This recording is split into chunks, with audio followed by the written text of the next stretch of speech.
we have a lack of spiritual maturity when it comes to dealing with ethical issues, because we think that every ethical issue is fully black or fully white. Yeah. And we don't understand that that isn't practically how the world operates. Yeah. If there's any clearer indication that she hates the church, that whole side hates the church and will come after you, it doesn't see you as important, doesn't see you, sees you as the problem. And what I would want to say to Christians is, if you knew that your vote was going to cast the vote that didn't allow Hitler to get in office, would you think that it was still no big deal for you not to vote? You are voting for people who are going to kill your brothers and sisters in the faith. It may not be in the next 4 years, but this next 4 years will push us further to it, depending on whether or not we elect the person who's going to push us further to the left.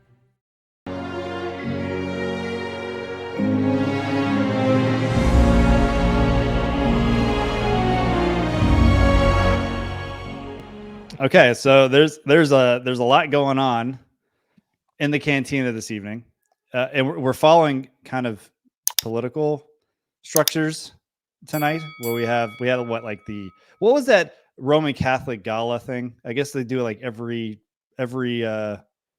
presidential election, where it's a big fundraiser, and they made a big deal like Camelot didn't come to it. You guys know what I'm talking about? No? I have no idea. Okay. Anyways, well, it's like this big get together. They're trying to basically what I'm saying. They're trying to copy us. They're like, hey, we watched Beggar's Canyon and we want to be in the cantina and we got a lot of money. We're going to try to do our own version. But you know what? Joke's on them, because they're not allowed in the cantina. This is for viewers like you, and we appreciate you guys watching. But tonight, even though the politicians are trying to copy us, we're going to talk about voting as a Christian. How should we vote? We're Americans. This is very specific to us. I know there are other, obviously, democratic nations that have different forms of government. You have, obviously, Britain that's got a monarchy, but you also have parliament, so it's like a constitutional monarchy. But obviously, in America, we're a republic where we vote for representatives for districts, and they are intended to represent populations. And of course, every 4 years, we have a presidential election. And really, probably since this nation was started, 1776, elections have been feisty. I don't think there's ever been like just a nice, probably the only peaceful one was George Washington. When the people are like, we want him to be king. And, Washington was like, no, we did this so we don't have a king. And okay, fine, you can be president. We'll just call you president. Oh, okay, I'll be president. And so that's probably the only like nice one we've had. Every other one since then has been pretty contentious. And I would say as worldviews have changed and the influence of, quote unquote Christendom, because obviously I think the roots of America are probably towards the end of the Enlightenment, really its influence, and really the end of Christendom and its failure. And so as you get more and more secular leaders, you get, quote unquote conservatives and quote unquote progressives, and worldviews just go further and further apart. And here we are today, probably as we hear every election cycle, this is the most important election of your life. That might be true in this case, which Christians are thinking about. Okay, we have one candidate on one side who, has a lot of bad things about him, bad history, bad whatever. We have this other candidate, bad character. We have this other candidate who ethically is like just out to lunch, right? Just complete nihilist. I don't know. There's nothing good about her. And more poor character. And more poor character, which we'll get into. But ultimately, like what we're going to talk about tonight is, I know as Christians, we tend to fall in kind of two camps. One is, we should always vote for the lesser of two evils. The other camp's more like, no, we need the perfect candidate. And if we don't have the perfect Christian person, then, it's immoral to vote for that, for anyone, right? So we'll call like the abolitionists for morality. If you're not perfect, you can't be a leader. So I think those are kind of the oversimplified two camps. And I know there's nuances in between, which hopefully we'll talk about tonight. So that's our topic. How should we think about voting as Christians? And I'll ask this first question. I'll throw it out to everyone. Are we required to, as citizens in America and Christians, to vote? Or do we have freedom to vote or not? What say you guys? Well, what's interesting is I think if it had been maybe an election that was taking place in the 90s between Democrats and Republicans, I would have been like, not really. Because the differences were not that vast. There were Democrats who were against abortion, and there were Republicans who were for abortion, and it was pretty much a mixed bag. I think now you have a clear distinction on the vision for the country. So forget the people for a moment and just look at the vision that they each have for the country. One, I think, wants to adopt more wokeism, more the sexual ethics of the sexual revolution, to the point of transgenderism completely accepted, homosexuality completely, normative, all of that, just continuing in that direction. And then one, I think, is not going to put a stop to it, but at least will not push it as well. But beyond those points, I would say I actually think that even voting on those issues might be a misunderstanding of why Christians should vote. Because if you look in the Bible, and this has to do with understanding whether you're one kingdom, two kingdom, or whatever. But as someone who I think the Bible is two kingdom, if you look at Paul, for instance, what he's telling you to pray about is pray for a government that leaves us alone so that we can do our job as the church, versus a government that is hostile toward us and is going to work toward the persecution and prosecution of Christians. And to me, there's one very clear party or person who's not going to pursue Christians that way, and he's going to allow them to be Christians and do what they should do. And there's one party that very clearly is going to persecute Christians and push toward the prosecution of Christians, even based on speech or hate laws or whatever it may be. And because of that, I would say it's absolutely mandatory in the sense that it's mandatory for Christians to pray for a type of government. It's mandatory for Christians to vote in our society for that type of government. Otherwise, they're breaking the command, I think, that Paul's giving in 1 Timothy 2. Interesting outlook. April, what do you think? Well, part of, I think, the struggle that I've had with this, and, full disclosure, I used to volunteer at a crisis pregnancy center. And so I spent a good amount of time being in pro-life circles. And so then to see, kind of what is a crux issue for a lot of people is the abortion issue. And you see this being brought up as, well, can Christians vote for either one of these candidates because both of these candidates support abortion in some form? Neither one of them is has a biblical perspective on the issue. And so I think that's a difficulty that people have had, and that's a difficulty that I've had as well to try to work through. That, is it moral to vote for the lesser of two evils? I've come to the conclusion that it is, again, because you don't have other choices in the situation. You could write in, Donald Duck or something, but you're essentially just throwing away your vote. Yeah. As a Christian, like to Brian's point, you do want to live in a society that is going to allow you to function as a Christian, that is going to allow the church to function as the church. And maybe we can talk more about the abortion issue specifically in the, I guess, the abolitionist or immediatist perspective versus an incremental perspective, because I think that is at the heart of this debate is incrementalism okay for a Christian to support in civil society? I'll give, that's good. I'll just give mine. I kind of a mixture of what both of you are saying. I'm a two kingdom guy as well. I think Paul does make it easy for the church to make decisions like, okay, what do we do here? If what we are to do is to pray and then to bring as much as we can peace between those around us, and then allow the church to be the church. We want to put people in leadership when we're able that will certainly allow the church to do what it does. And remember, the mission of the church is offensive, right? So when you're electing people that allow the church to be offensive, so like the abortion issue, right?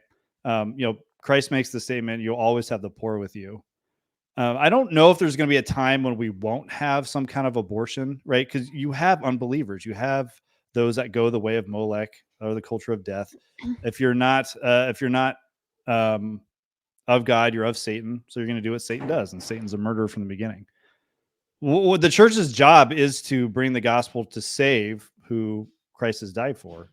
So electing, like, abortion is a big deal, and we want to look at leaders that will, be just and make laws that outlaw, call it what it is, call it murder, and they call the people that take their bodies to Planned Parenthood and call them murderers, and adjudicate them as murders. However, I think primarily is like, okay, the church is the main thrust to end abortion. Like, we can get political leaders in there that are like secular, but like quote unquote conservative because they were raised that way. That's never really going to get rid of abortion. I mean, salvation gets rid of that. Salvation gets rid of the culture of death. And the only way that happens if the church is allowed to be the church. And this kind of gets into our post-mill, Christendom 2.0 podcasts, because this idea that we gotta vote in the perfect candidate, the one that's going to take a stance on abortion that's just right to the heart of what the church understands it to be. Well, then we have to wait for a Christian nation, because that's not going to happen.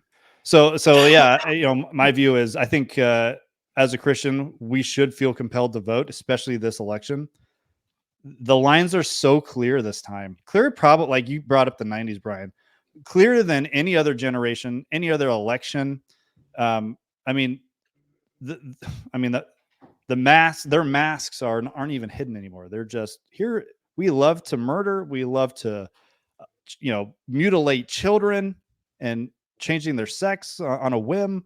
I mean, it's complete wickedness and evil that's not even hiding anymore, which is telling for our culture right now. Well, yeah, I think one of the problems that people have is I don't know if they know what they are. There's a lot of people who would say that they were two kingdom, but then they're like, well, I need my president to be a Christian. And it's like, wait a minute. Then you're one kingdom, not two. And you think America is Israel, and you've misunderstood, or you think America is the church, and it's not. Here's the issue. In a perfect world, yeah, maybe he'd be a Christian and all that, and that'd be helpful. But again, based on what I just said, all he really needs to do is leave the church alone. Yeah. Now, on top of that, here's what I liken it to, because people are like, well, I'm not going to vote for the other side. I'm just not going to vote, right? And it's like, I'm sorry, but logic dictates that by not voting, you are voting. Like, if I pass a woman who's going to be raped and I have the power to stop that rape and I don't do it, the rape is occurring now because not only the rapist, but because I myself did nothing to stop it when I could have. So in that regard, I have participated in the rape. In this election, your wife's going to be raped or not. That's the issue. Your family's going to be raped or it isn't. And you have an obligation to basically get the rapist out of the way. I mean, it literally is ridiculous for me. And just joining all these different Christian, Facebook groups, because I've been putting our podcast on different things that they're even outside the Reform camp, has been really frustrating, because I realize how poorly people have been taught by churches, how bad the logic is, how bad the biblical theology is. And it's amazing to me that people try to convince themselves that what they're doing is okay by not voting one way or the other. or that it's fine to vote the other way, which frankly is very much going to be, hamstringing the church. To me, it's a no-brainer. You are obligated to do good in the world. You are obligated to get the government out of the way of the church so that it can do its job, whether we're going to stop abortion or not, whether we're going to stop, other homosexuals from committing homosexuality, or whether there's going to be, homosexual marriage or transgenderism, whatever it may be. It doesn't really matter, because the bigger issue is whether or not the church is going to be hindered in actually discipling people and telling them, hey, none of you are to be homosexuals. None of you are to be transgendered. And I can't say that in one administration that's going to work against that. And I can say it in another. And so it's really important that people get this out of the way for the church. Now, will it also be possibly helping a little bit against abortion? Yeah, a little bit. Will it help a little bit against the transgender and homosexual agenda? A little bit. Will it help a little bit in terms of the economy, and therefore you'll be helping your brother who's poor? Yeah, a little bit. But at the end of the day, for me, it's really about getting the government out of the way so that it's not in the way of the church. I think that's the concern of the apostles with the Roman Empire, and I think it should be our concern today. I've heard nothing about that. Nothing. Everything is about abortion. And it's like, okay, well, that's great. I don't want abortion happening in the church. And I want to be able to say that. Yeah. Yeah, I think you talk about churches not teaching their people. I mean, obviously the enemy has infiltrated the church. He's kind of tilled the ground for this, right?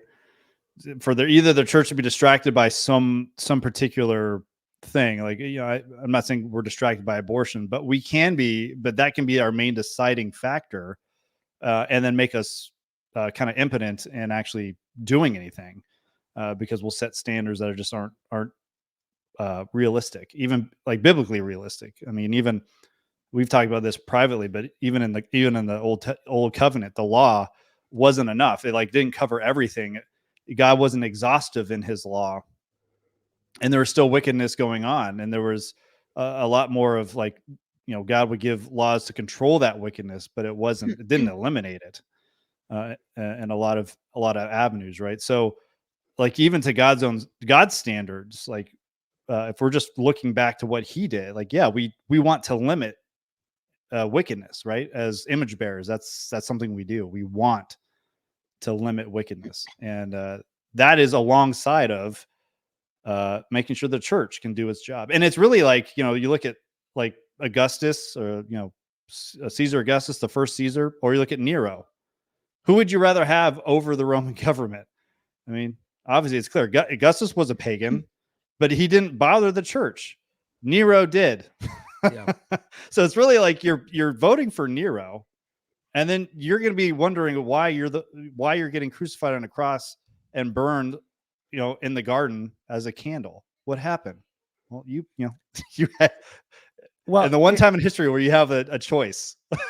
Well, I think it's the problem is the perfect is the enemy of the good, right? So it's like that if I can't have the perfection, then nothing's good. And it's like, no, I'm sorry. It's not all or nothing. That's not the way it works. That's not what biblical ethics is like. So in reality, it is, if I only have the choice to either have full evil or limit it a little bit, then I need to choose limit it. If I can only choose to save some people and I can't save all of them, I can't be like, oh, well, I'm Schindler. I'm only saving 1,000 Jews and not all of them. Therefore, just take this 1,000 too. That's ridiculous. Well, you would have to conclude that God is evil if that's your argument, because God has the power and the ability to fully limit all evil right now. Right. And he has chosen not to.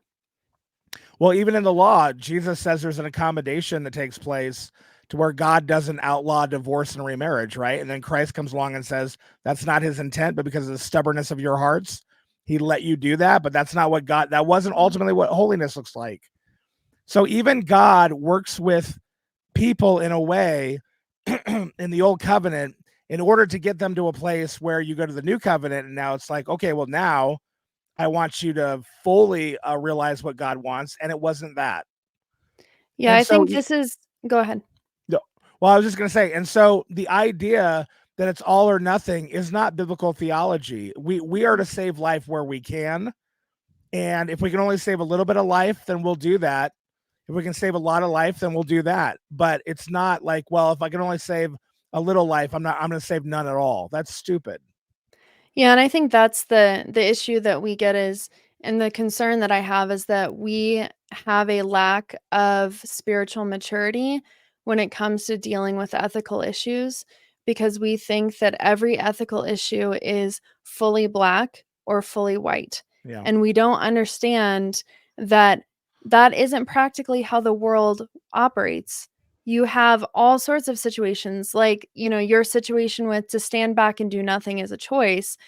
And I'll go back to abortion because that is the hot button issue, especially for Christians. If you have an abolitionist or a mediatist perspective, and that person says, they get a bill that comes across their desk, and it says we're going to implement a 5-week heartbeat bill, and they say no, it's no abortion, or nothing, that's what I'm doing. Yeah. Then you've condemned, how many children to death because you think that you're standing on principle, but in actuality, you're just being foolish. The motivations matter in this. You can Yeah. have someone who's a bad actor, and you have a lot of bad actors in the pro-life movement who Yeah. want to keep their 6-figure jobs and their high-ranking positions. I'm not saying those people don't exist, but an actual faithful, minister of the law, not may or may not be a Christian, who wants to implement a heartbeat bill because that's all he can get at the time in the state that he's in. It's not unethical for that person to choose that course in the hopes that later they can get more. That's just the reality of the situation. Well, and Drake and I have talked about this before. I think it's a complete misunderstanding of biblical ethics in terms of I'm looking for personal individual purity instead of understanding that goodness is the saving of innocent human life. And therefore, like I heard this debate where one guy was like, would you sign a bill saying that you'll only save this amount of children, but you won't go for the others or whatever later? And I'd be like, yeah, I will lie and sign that bill to save those children, and then I'm going to go back on my word, and I'm going to try to save those other children now too. And I'll lie every single time, because biblical ethics is you even lie. It's not about personal piety. It's about you doing actual good, not looking good, but doing actual good and saving innocent human life. That's why when Samuel says to God, hey, Saul's going to kill me for going up to Bethlehem, he's going to know that I anointed another king. He's going to kill me. And God says, so God doesn't, it's not Rahab. It's not any of that. God says, this is what you're going to tell Saul. Just tell him you went up to make a sacrifice. So in other words, God tells Samuel to deceive Saul. Why? To save Samuel's life. Because that's what's good. And David does the same thing. Yep. When he says to Jonathan, tell him that I went to Bethlehem for this, the same excuse that God gives Samuel. Yeah. David says, tell Saul that I went to go get a sacrifice and then see if he's mad or not. And then if he's mad, he puts the idol in the bed and deceives him that way. I mean, there's a lot of deception going on because goodness is about saving innocent human life. It's not about you. Oh, well, I didn't say a lie, so I gave all those Jews over to the Nazis like a good Christian. It's like, no, you're an evil person. You should have lied to the Nazis. Yeah, and this is where you see, okay, this is the spiritual warfare, right? So this is the enemy is coming in and attempting to kill and murder. We see this in an example in the present, wars in our contemporary time. Israel just took out the leader of Hamas, right? Yeah. I guarantee you that the deception campaign that led them to find out where he was, because he was a murderer and he needed to be put down. Well, And that look was at the the righteous deception. God tells them to deceive the soldiers at Ai, right? Now, act like you're running away. Act like you're running away. So people don't get it. Like the actual command to not bear false witness against your neighbor has to do with condemning your neighbor to death or getting them in trouble in some way, harming your neighbor in some way who is innocent. That's innocent human life. So you don't bear false witness. Yeah. That's what lying is about. That's why the devil's the father of those kinds of lies. It's not about deceiving murderers. You absolutely should deceive a murderer. Yeah, it's the difference between morality and military tactic.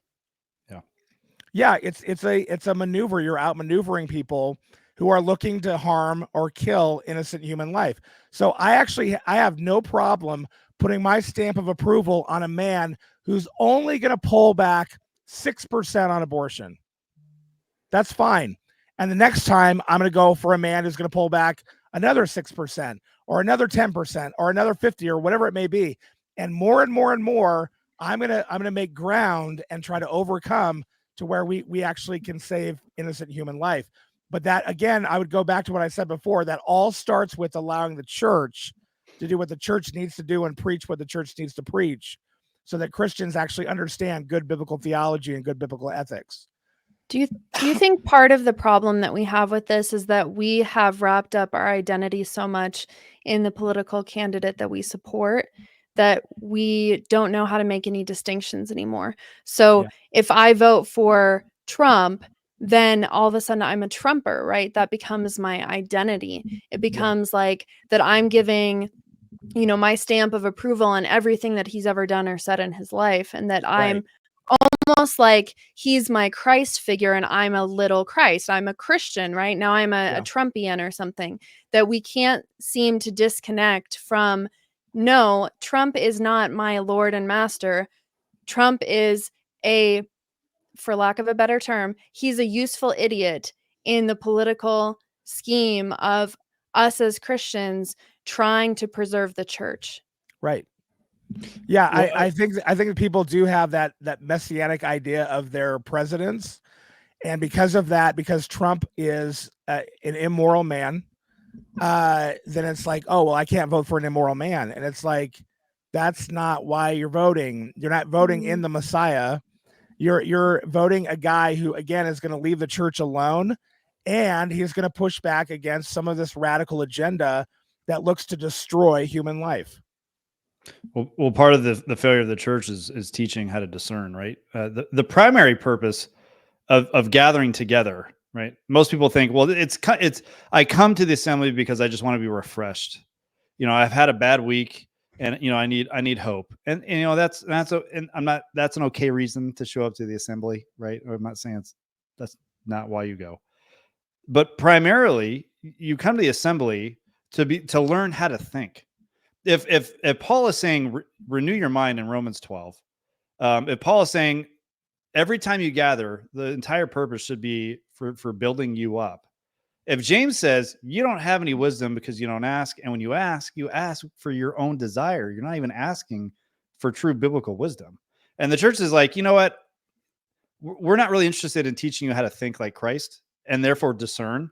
And therefore, when we do come to like two candidates, we're not Christ isn't our Trump or Christ figure, and Kamala, is the, I don't know, anti-Christ figure or whatever. Like you can discern good and evil, and you can discern the intent of Christ in the church, and then go, I'm going to make a decision based off the wisdom Christ has taught me. And then when you think like that, it's clear that Trump is the discerning candidate in this case, who will allow the church to be the church.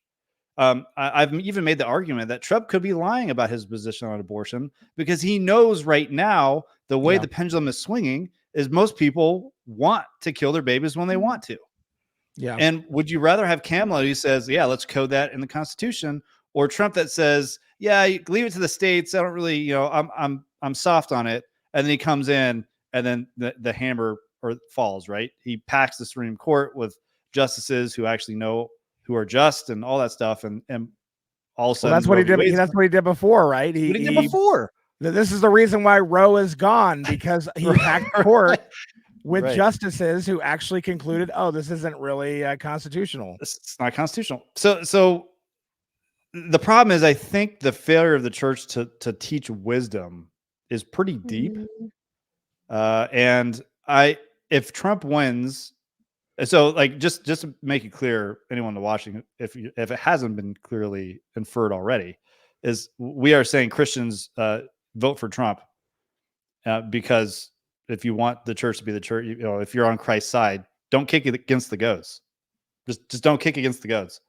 This is where you should cast your lot, not because he's a Christ figure, but again for this discernment issue.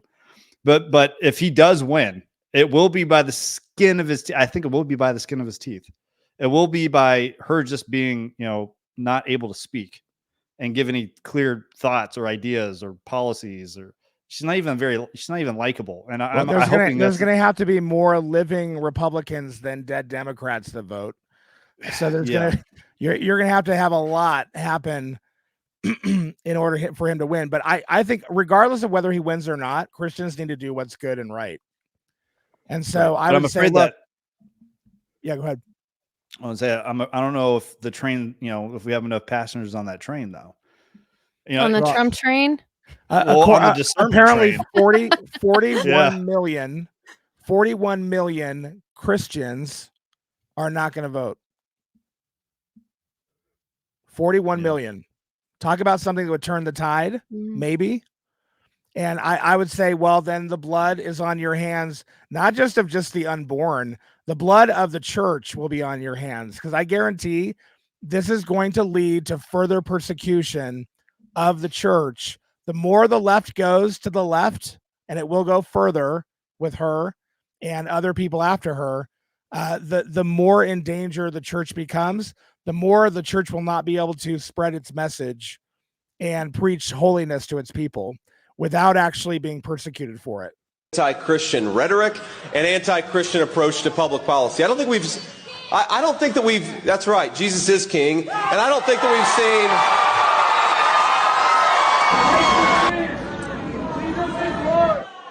Oh, you guys are at the wrong rally.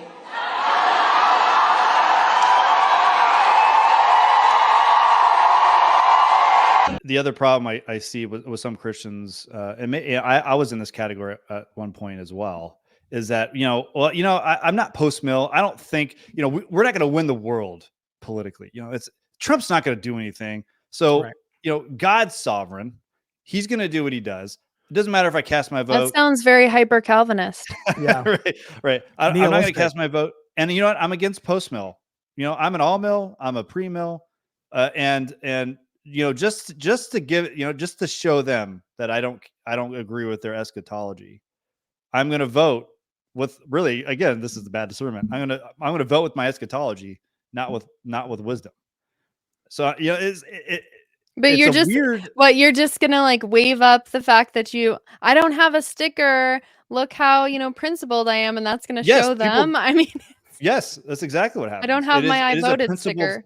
Yeah, it's a principled stance to say, I vote for God. Well, again, it's the appearance of good rather than good. That's our culture is all about that, right? Just appearing like you're good rather than actually being good. and just to, sorry, Brian, let me just say go ahead on this line of thought, and I'll give it over back to you. But I opened up jokingly with the gala that every election cycle it's a fundraiser, but it's headed by a cardinal, the New York City Cardinal. And this thing has been going on since, like, I don't know, the 1920s or something like that.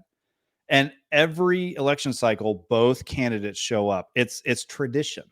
Never once has not both candidates shown up. This time, Kamala did not show up. It's that, right? Like, even other crazy Democrats were there, like Chuck Schumer and Bloomberg was. You had these high, very, very powerful Democrats there, Jewish and Christian, obviously, but you had a presidential candidate not there. If there's any other like bright symbol that she doesn't care about the church. That side does not care about the church. There it is. Well, here's another shining red flag for you. She's a woman, and she's going to be in leadership, not only just leadership, but the head leader, right? Yeah. Talked about this before, whether women should take that role. We'll link it below. Yeah, like in our view, and what I think is the biblical view, when a man leads, God leads through the man. He does not lead through the woman. When a woman is leading then, and God's not leading through the woman, she's not just an empty space. It means the devil's leading through her. So ultimately, what do you want? Do you want God to be leading through a man? And again, I don't mean he's leading people into righteousness. I just mean he's leading for his position. It may be the devil leads the man, because we know there's the beast in Revelation, and that beast persecutes Christians. But this one doesn't seem to be that way. So maybe it's God who will actually lead this man, despite what the devil's doing. But we know for a fact the devil's going to lead through the woman. We know. So would you say that she doesn't, if she were to be elected, would you say that she doesn't represent God's authority in her role? No, I would say that she represents God's ultimate authority, but we're being led clearly through the devil, by the devil, because the devil is also being given authority by God. Yeah. That it's clearly a demonic rule that's going to be geared against Christians in the same sense that Nero was against Christians, or Domitian, or any of those people led by the devil. And so this is going to be a time of persecution then for Christians. It's going to lead to it. And what I would want to say to Christians is, if you knew that your vote was going to cast the vote that didn't allow Hitler to get in office, would you think that it was still no big deal for you not to vote? Or to put it even more, I think maybe you just don't care because these are other people. So let's put it more personal. Let's imagine one candidate, as soon as they got elected, said that they promised they're going to send somebody to your house and kill all your family. And the other candidate was not going to do that. He was going to protect your family. Neither one are Christians. Would you actually be flippant and say, well, I'm not going to vote for either one to show how pious I am, and because neither are Christians? I guarantee you're a liar if you say that. You will get your butt down to the polls, and you will make sure you vote for the guy who's going to protect your family, not kill it. And what I'm trying to convey to Christians is, you are voting for people who are going to kill your brothers and sisters in the faith. It may not be in the next 4 years, but this next 4 years will push us further to it, depending on whether or not we elect the person who's going to push us further to the left. Yeah, no, I think that's good. Yeah, I'll piggyback on what you said about God leading through the man, and there's clearly another red flag. I would actually encourage Christian families, wives. I know, obviously you can vote, but I would actually probably just vote the way your husband is voting. I'm assuming that obviously the husband's going to be voting for the church, and kind of what we talked about. But vote as one household. Like in my household, Katie got the slip today, and she was like, she handed it to me. She trusts me in the spiritual leadership of this home, and that she, what's best for this home is what's best for the church. And she trusts that. And I would encourage families to do this, to do that same thing. Let the faithful husbands lead, let them vote for you. That doesn't take away your agency. Stop that. That's crazy. I think we've done another podcast on that, right? Link below. Although I would have to say that, if your husband's going to vote for death, then be an Abigail. Well, yes. So yeah, this is with the caveat that your husband is leading faithfully. Right. Yeah. But if he's going to say, I don't care if this, someone comes and murders my family. Yeah. You better get in front of David before he comes and wipes you out, and be the wise woman. But I think, if you look at households, if there's going to be a vote the other direction, typically it's going to be the woman, in our culture. But they'll vote. I think that's probably rare though, because most women who are married tend to vote more conservatively. Yeah. They tend to follow their husbands and how their husbands vote. Well, yeah, unless they rule their households, then they. I'm saying statistically, Yeah. married women tend to vote conservative. Yeah. But and just encourage women not to feel conflicted by it. Because I don't know, the culture is going to make a lot of women feel conflicted. Am I just not thinking for myself? I'm not worth anything if I, let my husband do this, whatever. I just want to encourage, that is a faithful role. And there's a lot of power in that. Like your voice is in that. So, yeah. Yeah. Well, okay. Is there April, you said you had a lot of notes. Is there anything else? Can I have a couple of devil's advocate pushbacks from the immediatist perspective? No. So this is specifically related to abortion, but I know that this could be applied to other aspects of the incrementalist argument. So they'll often bring up showing partiality. So in James 2, when it talks about showing no partiality, they'll say if you are voting for a candidate or you are allowing for some preborn children to be counted as worthy of life and others to not be, that you are advocating for partiality. Are we going to address these one-on-one? You want me to address that right now? Yeah. Yeah, so that has nothing to do with what it means to be partial.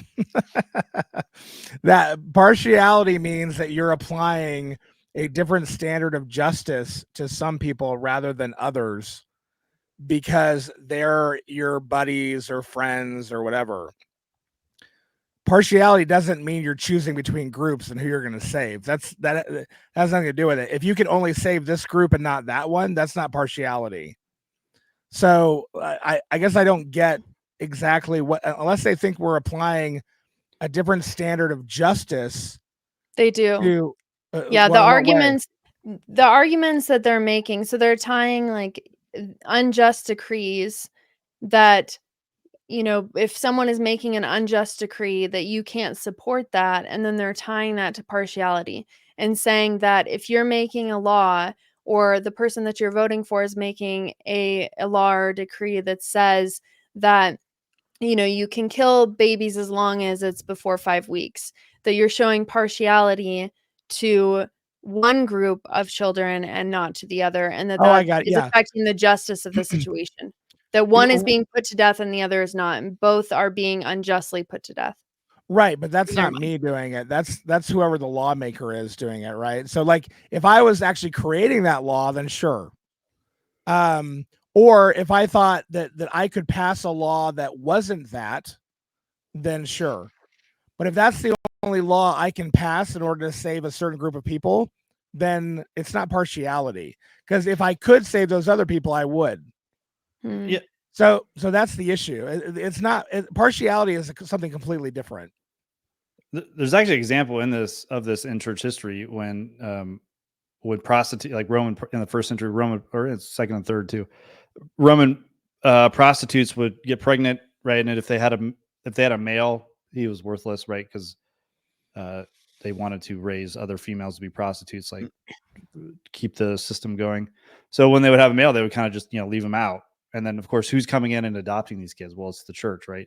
And the government kind of was like, yeah, you could do that, but the church isn't big enough to save all that, because this was happening everywhere, and you had a local church able to only save a particular group of kids, and someone coming in and say, well, that's partial. If you're really a church, you would go through the whole city and find every single abandoned child and bring me.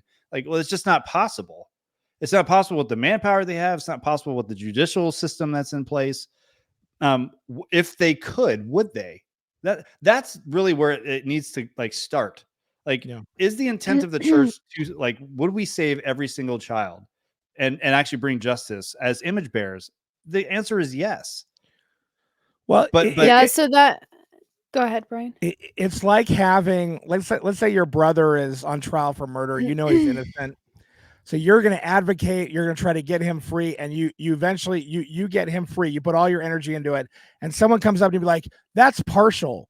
because there's a lot of innocent people that you should have freed, and you only freed him because he's your brother. It's like, that's not what partiality is about.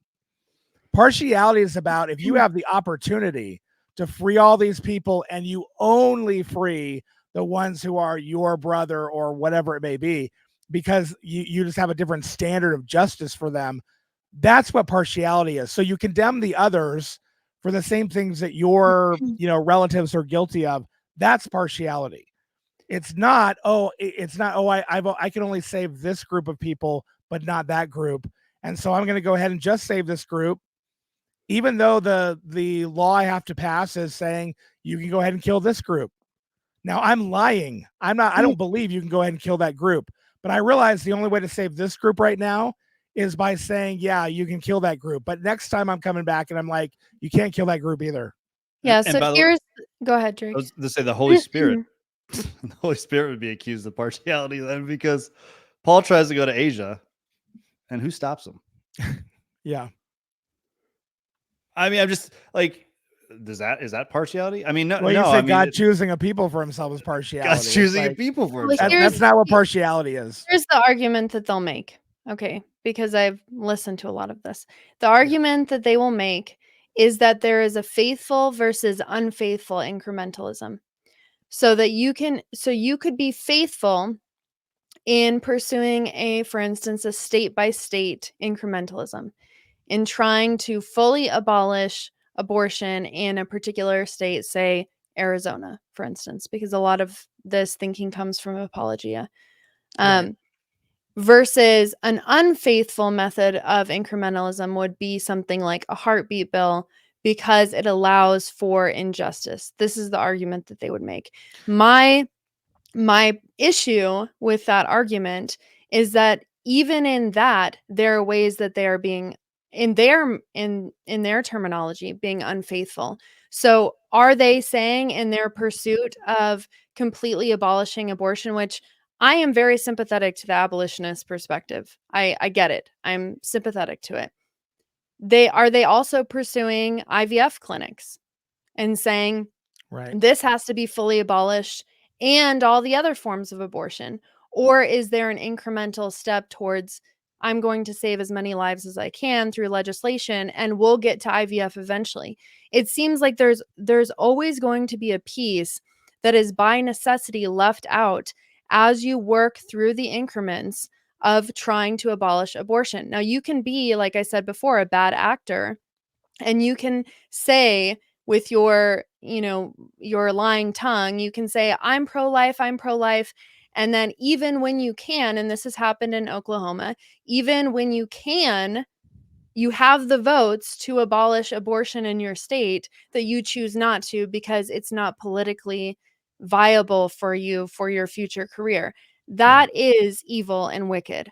But if you are in a state where all you can get is a heartbeat bill, that's all you can get because you are on the wrong side of the aisle, then as a Christian, you need to make the ethical choice to do that.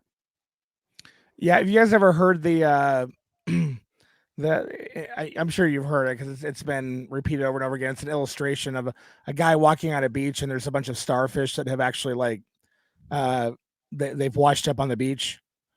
And so he takes one and he chucks it back into the water. And then he takes another and chucks it back into the water. And there are thousands on the beach. And another guy comes along and sees what he's doing. And he says to him, you are never going to save all these starfish. What you're doing does not matter. And he picks up another starfish and he chucks it into the ocean and says, it mattered to that one. And I think Christians, they have this grandiose idea that they're somehow going to save the world or nothing. Mm-hmm. And we are called to save the person in front of us if we can. And if that means I even have to fake it and be like, yeah, fine, if you need to kill all those other Christians, but I need to save this one right here. Because I may not be able to save all of them, but I can save this guy here. I may not be able to save all these babies, but I can save this one. I think that understanding is important because at the end of the day, I think the abolitionist does no good. but But they feel believes really he's good good. about themselves. Right. Yeah.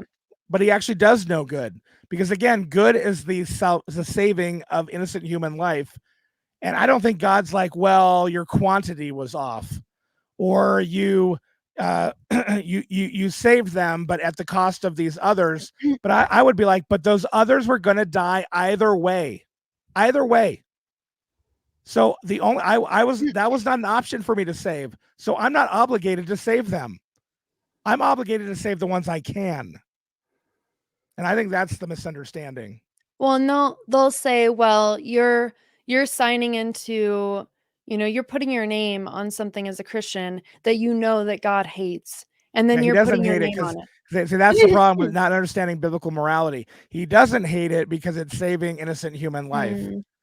So that's the issue of this idea of individual purity, that God hates it because he wants me to be pure in everything I do, rather than understanding that goodness and purity really have to do with saving innocent human life, regardless of what you have to do.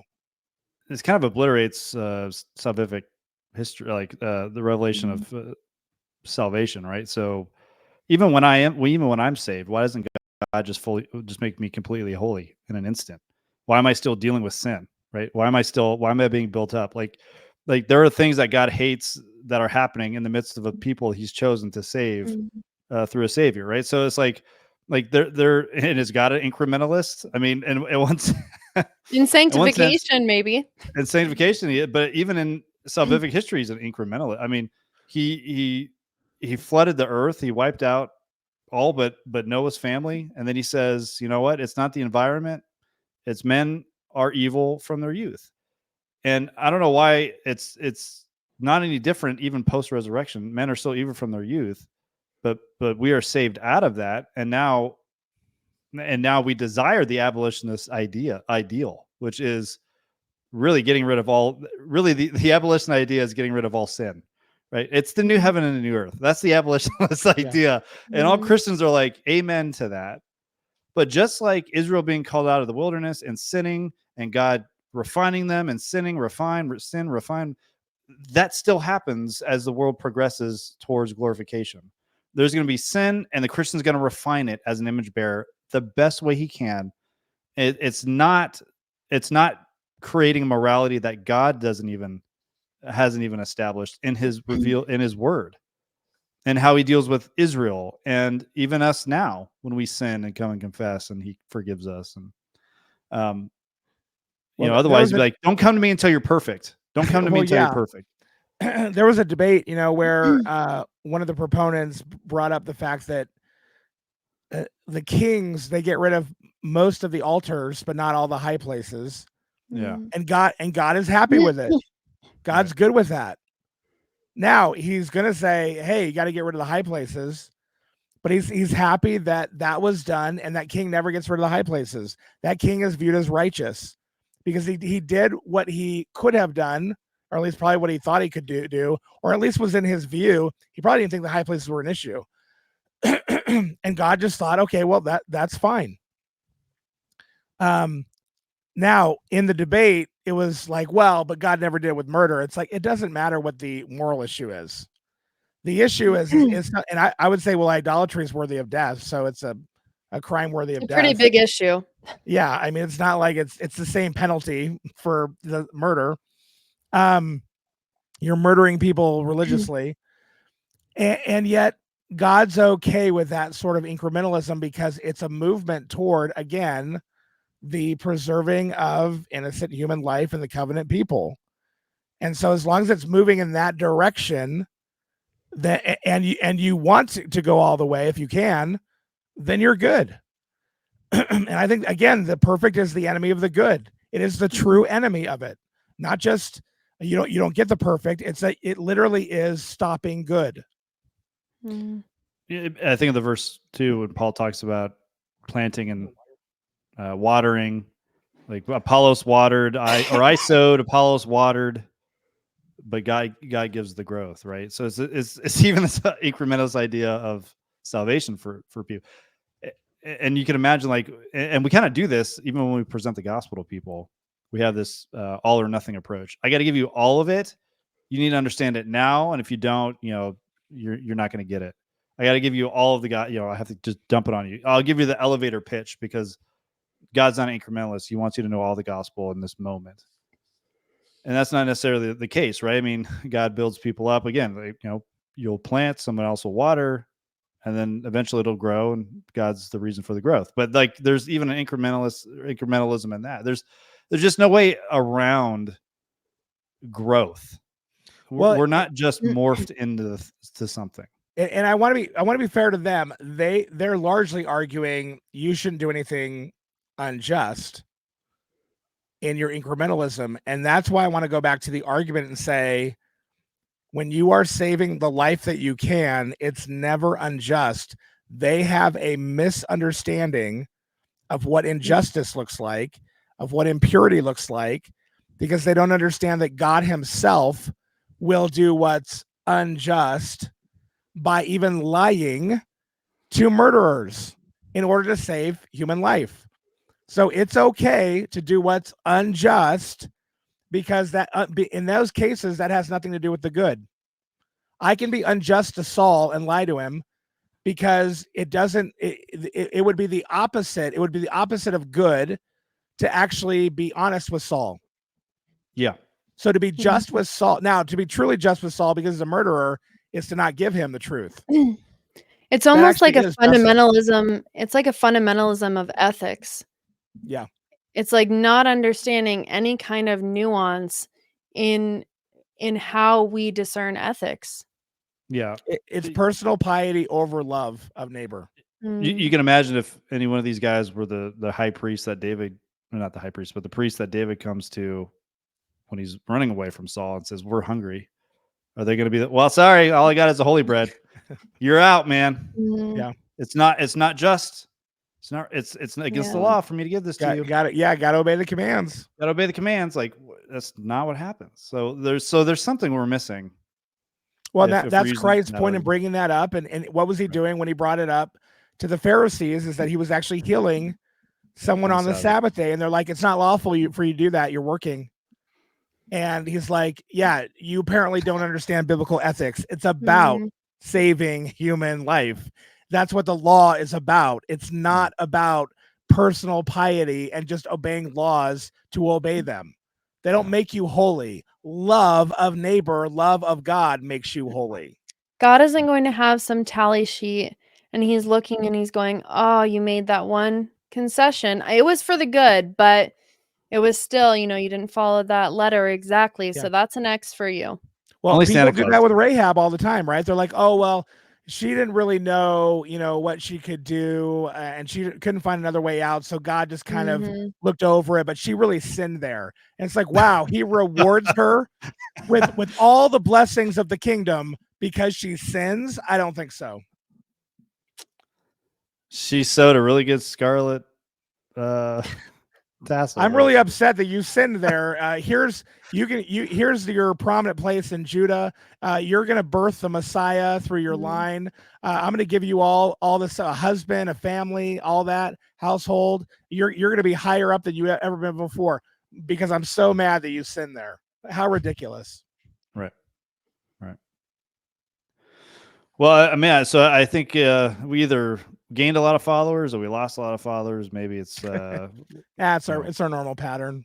Yeah, we'll gain and lose as many. It'll balance each other out. Like we'll get subscribers, they start watching videos, and then it starts falling off. Yeah, it does. It does. Oh, they don't check my box there. I'm out. They don't check my box. And I'll say, what's the purpose of this ministry? It kind of goes back to one of the failures of what the church, the failures of the church, in that there's not much discernment. Teaching and discernment.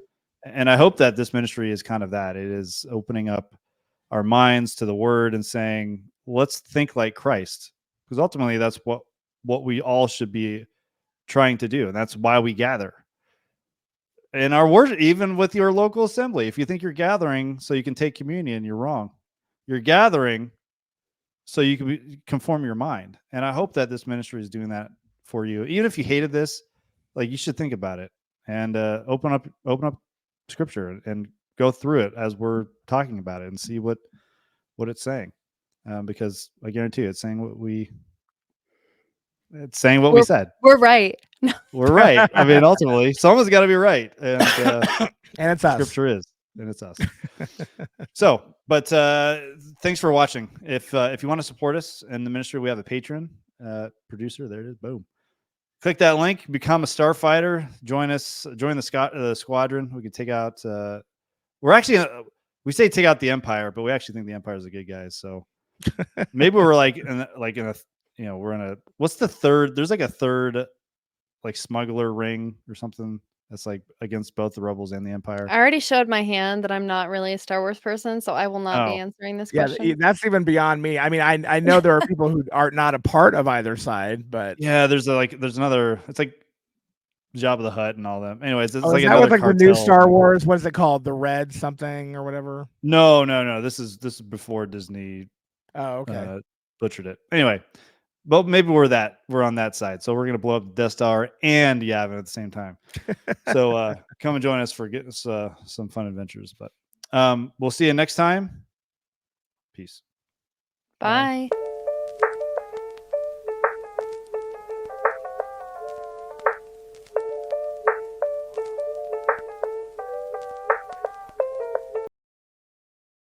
Haven't read the series, might not understand what would need to happen. Have you read all of them? I've read all of Frank Herbert's novels. Yes. Oh, you've read all of them. I've only read the first one because my grandma told me that the other ones were bad. Let me just start with this. Frank Herbert is not a good storyteller.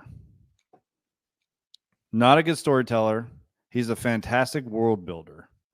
Harry and I, we're pals. Harry and I were Harry the Henderson. You grew up at Hogwarts? The first book came out. Harry and I were around the same age, and so I grew up with books.